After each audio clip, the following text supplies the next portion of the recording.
Welcome to వార్త. నేను దేవా. బీఆర్ఎస్ అధినేత, మాజీ ముఖ్యమంత్రి కేసీఆర్ కుమార్తె కల్వకుంట్ల కవిత అటువైపు బీఆర్ఎస్ నుంచి బయటకొచ్చిన విషయం అందరికీ తెలిసిందే. ఈ నేపథ్యంలో ప్రస్తుతం జాగృతికి సంబంధించి అయితే మాత్రం అటువైపు జిల్లా కమిటీలు అలాగే అంటే ప్రతి జిల్లాకి సంబంధించి నియామక కమిటీలు గూడా ప్రస్తుతం చర్చిస్తున్నారు. అంటే తన తండ్రిలాగానే తను గూడా పార్టీని ఒకాల అంటే యువతకు కొత్త రకంగా అంటే కొత్త వేదిక రాబోతుంది తెలంగాణలో. రాజకీయ వేదిక అయితే మాత్రం యువతకే అంటే యువత అభివృద్ధికే ఈ రాజకీయ వేదిక కాబోతుందనైతే మాత్రం గతంలో కూడా తెలంగాణ జాగృతి అధ్యక్షురాలు కవిత అయితే చెప్పుకొచ్చారు.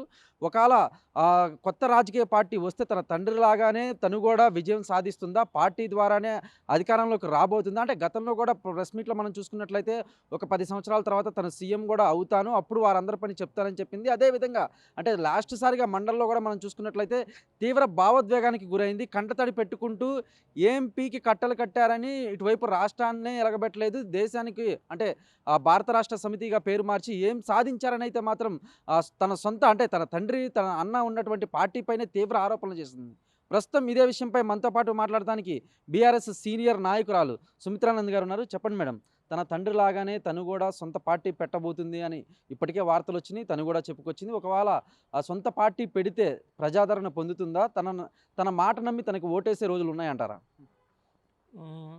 ముందుగా కవిత గారి మాటల్ని ఖండిస్తూ, హ్మ్. మండలి వేదికగా కవిత గారు ఏదైతే మాటలు మాట్లాడిండ్రో వాటిని ఖండిస్తున్నానండి.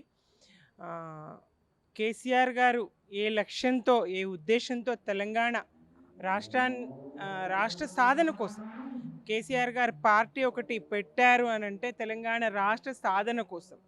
60 ఏండ్ల వలస పాలకుల వివక్షకు, తెలంగాణ వెనుకబాటు తరానికి తెలంగాణను వాళ్ళు వెనక్కి నెట్టినటువంటి పరిస్థితుల్లో ఈ ప్రాంత రైతాంగం కోసం, ఈ ప్రాంత నిరుద్యోగుల కోసం, ఈ ప్రాంత యువత కోసం, వలసలే జీవితంగా బతుకుతున్నటువంటి ఈ ప్రాంతం కోసం, బొంబాయి, దుబాయ్, బొగ్గుబాయిల బతుకులైతున్నటువంటి ఈ ప్రజల కోసం, ఆయన తెలంగాణ విముక్తి కోసం, వలస పాలకుల కబంధ హస్తాల నుండి తెలంగాణను విముక్తం చేయడానికి కేసీఆర్ గారు పార్టీని పెట్టారండి. టీఆర్ఎస్ పార్టీ ఆవిర్భావం అలా జరిగింది. తెలంగాణ రైతాంగానికి చంద్రబాబు చేస్తున్నటువంటి అన్యాయం, కరెంటు వ్యవసాయ పంపు సెట్లకు విద్యుత్ ఛార్జీలు పెంచడాన్ని నిరసించినటువంటి రైతుల మీద కాల్పులు జరిపిన దుశ్చర్యను ఖండిస్తూ పార్టీ సభ్యత్వానికి ఆయన రాజీనామా చేయడం, తెలుగుదేశం పార్టీలో పదవులు వదులుకోవడం, డిప్యూటీ స్పీకర్ పదవిని వదులుకొని కూడా పార్టీ పెట్టినటువంటి సందర్భాన్ని చూసినాం. తెలంగాణ ప్రజల ప్రయోజనాలే ముఖ్యంగా ఆయన పార్టీ ఏర్పాటు జరిగింది. ఇక్కడ ఆ పార్టీకి కవిత గారు పెట్టబోయే పార్టీకి పోలిక పొంతన ఎక్కడ లేదండి. అదే మండలి వేదికగా కవిత గారు ఏం చెప్పిండ్రు? నాకు బీఆర్ఎస్లో అవమానం జరిగింది, నా ఆత్మాభిమానానికి సంబంధించినటువంటి అంశం ఒట్టేసి చెప్తున్నా, ఇది ఆస్తుల పంచాయతీ కాదు, నా ఆత్మాభిమానానికి సంబంధించినటువంటి అంశం అని క్లియర్గా చెప్పింది. వ్యక్తుల ఆత్మాభిమానం కోసం, వ్యక్తుల బాధ కోసం, వ్యక్తులకు జరిగిన అవమానం కోసం పార్టీలు పెడితే ప్రజలు స్వాగతిస్తారా? ఆ పార్టీల వెంట ప్రజలు నడుస్తారా? ప్రజల కోసమో కదా పార్టీల ఏర్పాటు జరగాలి. ప్రజల కోసం కదా పోరాడి నాయకులుగా నిరూపించుకోవాలి. ప్రజల హక్కుల సాధనలో ముందుండి కదా నాయకులుగా నిరూపించుకోవాలి. పార్టీలు పెట్టాలి, ఏదైనా చేయాలి. పార్టీలు చాలామంది పెట్టారు. మరి కాలగర్భంలో కలిసిపోయినాయి ఆ పార్టీలు. కవిత గారు ఇప్పుడు పార్టీ పెట్టి ఏం సాధిస్తారనేది ప్రజలకందరికీ తెలిసినటువంటి విషయంలే. కోదండరామ్ గారు మరి ఈయన ఇక్కడే తెలంగాణ భవన్లో చాలాసార్లు కేసీఆర్ గారు పిలిచి ఆయన రాజకీయ తరగతులకు పాఠాలు చెప్పించేది. ఆ మాస్టర్ గారు ఆయన్ని జేఏసీ చైర్మన్గా కేసీఆర్ గారు చేస్తే ఇదంతా నా ప్రతిభనే అనుకొని ఆయన పార్టీ పెట్టిండ్రు. ఏమైంది? చిరంజీవి గారు మహానటుడిని నేను అని చెప్పేసి పార్టీ పెట్టిండ్రు. ఏమైంది? అనేక మంది, ఒక్కరా ఇద్దరా, షర్మిలో పార్టీ పెట్టి, ఇంకోరో పార్టీ పెట్టి, విజయశాంతి గారు పార్టీ, నరేంద్ర గారు పార్టీ, ఎంతమంది పార్టీలు పెట్టినా చిత్తశుద్ధితోని పార్టీ పెట్టి ప్రజల కోసం, తెలంగాణ కోసం ప్రాణాలని ఫనంగా పెట్టడానికి సిద్ధపడ్డ కేసీఆర్ గారినే ప్రజలు విశ్వసించారు. తన ప్రాణాలని కూడా పన్నంగా పెట్టిర్రు కదా ఆయన. మృత్యుంజయుడు కదా, నిమ్స్ నుంచి ఎట్లా బతికొచ్చిండో ప్రజలు ఆశ్చర్యం కదా. ఆ బక్కపల్చటి మనిషి 11 రోజులు మరి పచ్చి గంగను కూడా ముట్టుకోకుండా దీక్ష చేసిన సందర్భం చూసినాం కదా. అది కదా నిబద్ధత. పార్టీ పెట్టడానికి, ప్రజలు అంగీకరించడానికి అట్లాంటి సందర్భాలు ఉండాలి కదా.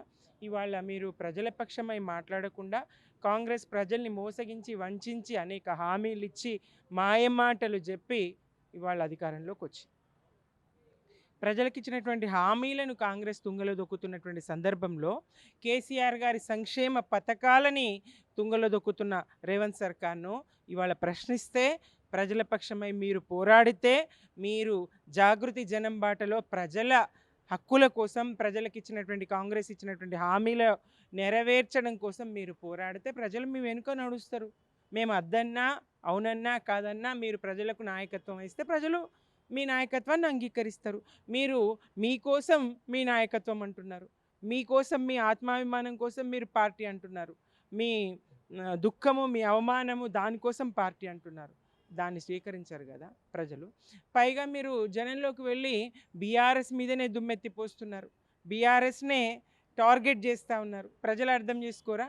ప్రజలు అర్థం చేసుకోరా? ఇది ప్రజలకు తక్షణంగా మీరు ప్రజల పక్షమై పోరాడాలి కానీ ప్రతిపక్షంలో ఉన్న బీఆర్ఎస్ మీద బురద జల్లి నేను ముఖ్యమంత్రిని అయితే అయినట్టుకైనా అప్పుడు విచారణ చేస్తా, సరే మీరు ఏమన్నా అవ్వండి, భవిష్యత్తులో మీరు కలలు కనండి, మంచిదే. ఆ దిశలో ఆ కళల్ని సాకారం చేసుకోవాలంటే ఏం చేయాలి? ఇప్పుడు ప్రజల పక్షంగా ఉండాలి కదా. ఇప్పుడు మీరు ప్రజల పక్షమై పోరాడితే, ఇప్పుడు కాంగ్రెస్ను మీరు ప్రశ్నిస్తే, కాంగ్రెస్తోని మీరు ఇప్పించగలిగితే, ఆ హామీలను నెరవేర్చేట్టుగా చూస్తే, కేసీఆర్ అనేక పథకాలను తుంగలో దొక్కిండు రేవంత్, మరి ఆ పథకాలను మీరు ఇప్పించగలిగితే ప్రజలు మీ నాయకత్వాన్ని అంగీకరిస్తారు, మీ వెనుక నడుస్తారు.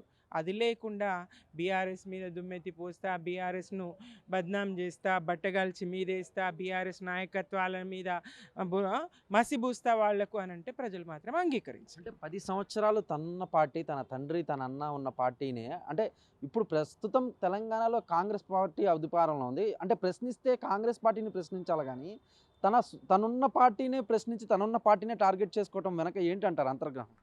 ఇది జగమెరిగిన సత్యం, అందరికీ అర్థమవుతుంది. ఆమె బీఆర్ఎస్నే బద్నాం చేసే వెనుక దీని వెనుక ఎవరున్నారు, ఆమెతో ఎవరు మాట్లాడిస్తున్నారు? ఈ చిలుక మనదే, పలుకులే పరాయి అని తెలంగాణ ప్రజలు అనుకుంటున్నారు. ఆ పరాయి పలుకులను అర్థం చేసుకోలేనంత విచక్షణ తెలంగాణ ప్రజలకు లేకుండా ఉండదు కదా.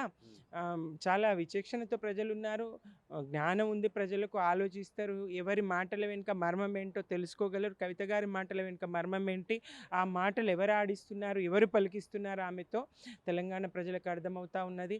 బీఆర్ఎస్ నాయకత్వాలను పలచన చేయాలని, బీఆర్ఎస్ ఏ జిల్లాకు పోతే ఆ జిల్లా నాయకుడి మీద మరి టన్నుల కొద్ది బురద జల్లే ప్రయత్నం మరి చేస్తూ ఇంకొకటి దీంట్లో భాగంగా దృష్టి మళ్లించే కార్యక్రమం. ఇటు రేవంత్ సర్కార్ను ప్రజలు ప్రశ్నించడమో లేకపోతే బీఆర్ఎస్గా మేము ప్రశ్నించడం కాదు. ఇక మేము కవిత గారికి ఆమె కౌంటర్కి ఎన్కౌంటర్ ప్రతిగా ఆమె విమర్శకు ప్రతి విమర్శ చేస్తూ కాదని నిరూపించుకునే పనిలో మేము మునిగి ఉండాలి. అది కదా కుట్ర, అది కాదు మా లక్ష్యం. మీరు ఏమైనా మాట్లాడండి, మీరు ఎంతనన్నా బురద జల్లండి, ప్రజలకు మా నాయకులు ఎట్లాంటి వాళ్ళో తెలుసు, మా కేటీఆర్ గారు ఎట్లాంటి వారు, వారి పాలన ఫలాలు ఎట్లా అందినాయి, వారి శాఖ ఐటీ రంగం ఎట్లా వృద్ధి జరిగింది, హైదరాబాద్ నగరపాలక సంస్థను ఆయన ఎంత వృద్ధిలోకి తీసుకొచ్చిండ్రు, ఇవాళ విశ్వనగరంగా హైదరాబాద్ ఎంత మన్నలను అందుకుంటుంది, మా నీటిపారుదల శాఖ మంత్రిగా హరీష్ రావు గారి కృషి ఎంత పాటిది, ఎంత గొప్పది, చెరువుల పూడికితీత ప్రాజెక్టుల నిర్మాణంలో ఆయన ఎంతగా పనిచేశారు, తర్వాత ఆర్థిక శాఖ మంత్రిగా ఆయన ఏ స్థాయిలో పనిచేశారు, ఆ తర్వాత వైద్య శాఖలో ఒక విప్లవాత్మకమైనటువంటి మార్పులు తీసుకొచ్చి సామాన్యులందరికీ వైద్యం అందుబాటులో ఉండే విధంగా ప్రభుత్వ దవాఖానాలను తీర్చిదిద్దిన తీరు తెలంగాణ చూడలేదా? ఇట్లా ప్రతి మంత్రి కూడా ఎలక్ట్రిసిటీ విద్యుత్ శాఖలో మరి జగదీష్ రెడ్డి గారు తీగల మీద, విద్యుత్తు తీగల మీద, కరెంటు తీగల మీద మీరు బట్టలు ఆరేసుకోవాలని చెప్పినటువంటి కిరణ్ కుమార్ రెడ్డి లాంటి పాలకులు, ముఖ్యమంత్రి స్థాయి పాలకులు నాటి ఏపీలో ప్రభుత్వంలో ఉమ్మడి రాష్ట్రంలో అటువంటిది వాళ్ళకి 24 గంటల కరెంటు ఇచ్చే స్థాయి పనితీరు ఒక శాఖ అని కాదు. నిరంజన్ రెడ్డి గారు వ్యవసాయ శాఖ మంత్రిగా ఆయన విప్లవాత్మకమైనటువంటి మార్పులు, పనితీరు, అన్ని శాఖలు తను ఎవరి మీదైతే నిందారోపణలు చేస్తుందో వాళ్ళందరూ ప్రజల్లో చాలా చక్కటి పనితీరుతో మంచి గుర్తింపును పొందిన విశ్వసనీయతను గుర్తింపును పొందినటువంటి నాయకులు. అట్లాంటి వాళ్ళ మీద బురద జల్లి కవిత గారు తనను తాను తగ్గించుకుంటూ ఏదైనా సూర్యుడు వెలుతునిచ్చాడు, కాదు కాదు సూర్యుడు చీకట్లు ఇస్తున్నారంటే ప్రజలు ఎవరు నమ్ముతారు?